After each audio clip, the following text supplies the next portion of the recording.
Bem-vindos a mais uma Conversa Eco. Temos hoje connosco Miguel Cardoso Pinto, partner da UI, para falarmos sobre a atratividade de Portugal como receptor do investimento direto estrangeiro. Obrigada, Miguel, por estar connosco. De acordo com o relatório da UI, Portugal perdeu uma posição no ranking de atratividade face ao ano passado e ocupa agora o 7º lugar. Ainda assim, cerca de 80% dos inquiridos estão confiantes que o país irá aumentar os seus qualidades ou critérios, digamos assim, para atrair capital estrangeiro. Quais são os principais riscos relacionados com esta expectativa? Bom, então muito obrigado, é um prazer enorme estar aqui. Em relação a este estudo, de facto, avalia a atratividade do investimento direto estrangeiro em Portugal e divide-se, como disse muito bem, em 2 blocos, que avalia a quantidade de projetos que são feitos em cada um dos países. E como disse, de facto, passámos de 6º para 7º lugar.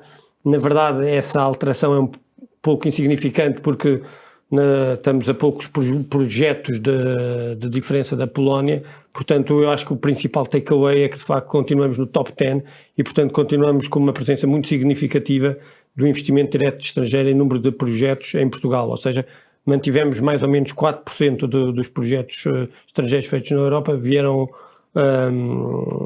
para Portugal. E uma parte deste estudo é feita também para entender, em conversa com investidores, que como é a percepção deles para o futuro. E, portanto, quando a gente olha a percepção deles, e conversamos com cerca de 200 investidores, sendo que de diferentes regiões e países do mundo, sendo que 63% têm investimentos em Portugal. E o que eles dizem é que, de facto, quando perguntam se têm intenções de investir em Portugal, sim ou não, 84% dizem que têm intenções de investir. O que demonstra que, exatamente aquilo que eu dizia há pouco, Portugal continua numa posição muito relevante no top 10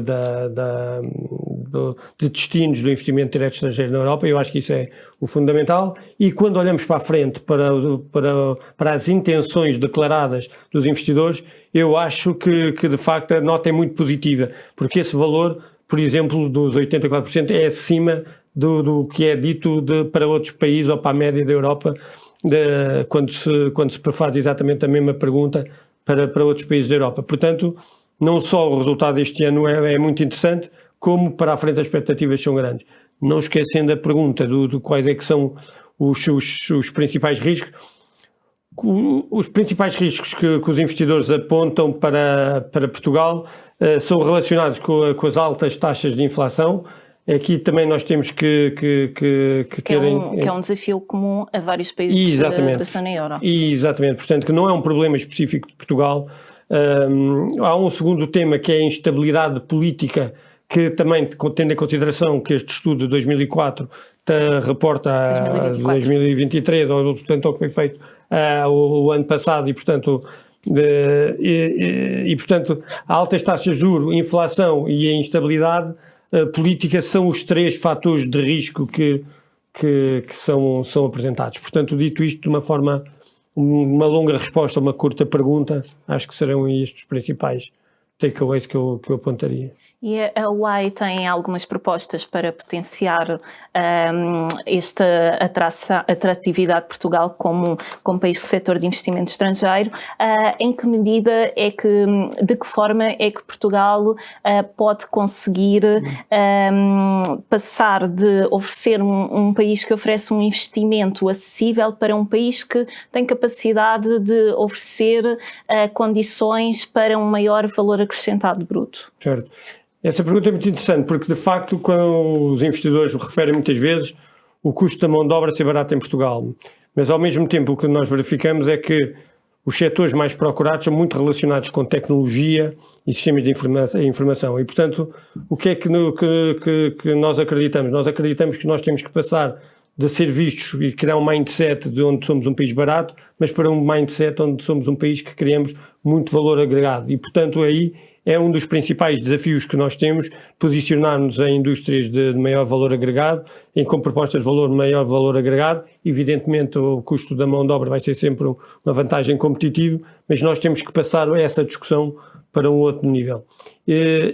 Outro tema que eu acho que também é muito relevante, quando falávamos da instabilidade política há pouco, é que de facto num contexto mundial de grande incerteza, num contexto europeu de grande incerteza, Portugal ainda é visto como um país muito estável e de facto a estabilidade e a qualidade de vida do nosso país é algo que atrai muito o investimento. Portanto, isso é outras dimensões que nós acreditamos que deverá ser desenvolvida para continuar a atrair o talento, que entendo que seja essa a pergunta. Uma terceira dimensão que eu acho que também é super relevante, também ainda com o talento, é continuar a desenvolver o talento necessário, porque Portugal é reconhecido por ter recursos de grande qualidade, mas também uma grande parte, ou uma parte significativa desses talentos, está a ser perdida para o exterior. Portanto, nós temos que criar a capacidade de continuar a criar talento e querer desenvolver talento em Portugal. Há um outro elemento que eu também acho muito significativo, que é a capacidade de simplificar os processos de atração do talento, de fazer business em Portugal, e acho que também é outro elemento que deveria ser trazido para continuar a desenvolver esta linha de crescimento que nós temos visto ao longo dos últimos anos. Acelerar os processos de decisão. Exatamente, ser processos de decisão mais rápidos, mais céleres e, portanto, ser mais fácil fazer negócio em Portugal, e, portanto, achamos que também essa é outra dimensão que pode ser muito relevante. Aí também entra a simplificação da burocracia, que normalmente também é apontada nos estudos como um dos entraves ao investimento. Exatamente, a burocracia é exatamente um dos temas que normalmente são vistos como barreiras à entrada destes investidores e, portanto, por isso é que nós acreditamos que esta é uma das principais alavancas que deverão ser trabalhadas para conseguir reverter essa situação. Há um outro tema que também que achamos super interessante, que apareceu neste estudo, é que os locais onde estes investimentos estão a ser feitos, onde estes projetos estão a ser desenvolvidos, é maioritariamente em Lisboa e no norte do país. E apesar do ano passado para este ano o número de projetos ter diminuído, quer em Lisboa, quer no norte do país, houve um aumento do número de projetos na zona centro. E, portanto, o que nós acreditamos também que desenvolver e atrair novas zonas para além dos grandes centros urbanos pode ser uma dimensão muito relevante para continuar a criar este clima de otimismo, porque de facto não basta olhar para estes resultados e ver que os resultados são bons e que de facto, eu volto a insistir, o facto de sermos sexto ou sétimo para mim acaba por ser irrelevante, como eu dizia há pouco, porque o importante é continuar com esta toada de garantir que existe este crescimento e que existe esta aposta na atração e a aumentar a atratividade de uma forma continuada, porque isto de facto, se nós não conseguimos garantir que estas transformações aconteçam, estes indicadores que são muito positivos podem-se vir a deteriorar no futuro. Isto é tanto mais importante quando nós sabemos que há estudos que demonstram que o investimento que é feito na Europa tem diminuído quando comparamos, por exemplo, com os Estados Unidos, com a China ou com a Ásia, onde o investimento direto estrangeiro na Ásia tem aumentado bastante quando comparado com a Europa, que tem de facto uma redução. Portanto, eu acho que estes pontos de atuada positiva e de crescimento é fundamental.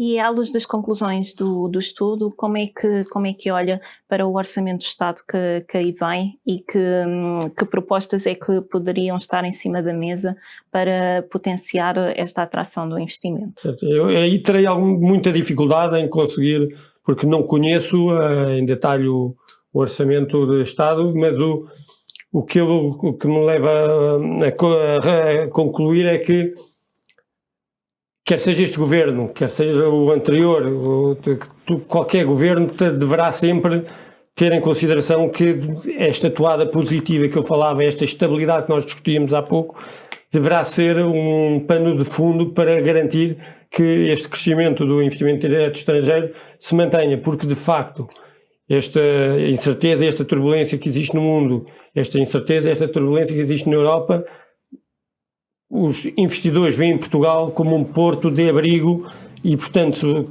seja mais uma vez neste governo ou no anterior, o Orçamento de Estado deverá ser capaz de conseguir garantir esta estabilidade. O que eu acho também, e como nós discutíamos há pouco, este Orçamento de Estado deverá também promover e garantir que as condições da simplificação de que falávamos há pouco, para permitir que o investimento seja cada vez mais fácil, mais rápido, mais célere, também aconteça. Um dos temas que os investidores comentavam muito era a necessidade de garantir que, por exemplo, na área da tecnologia e da inovação, que a regulação acompanhe as transformações que são obrigatórias a acontecer e, de facto, no mundo em constante transformação, é obrigatório que os governos consigam responder de uma forma atempada a este mundo que muda cada vez mais depressa. E, portanto, não conseguindo responder objetivamente à pergunta, eu entendo que garantir esta estabilidade é uma peça fundamental na diferenciação positiva para que no próximo ano continuemos com Portugal no top 10 dos países da Europa que atraem mais investimento direto estrangeiro e, portanto, isto seria a minha resposta a essa pergunta. Obrigada por ter estado connosco, Miguel. Pode acompanhar esta e outras notícias em www.eco.pt.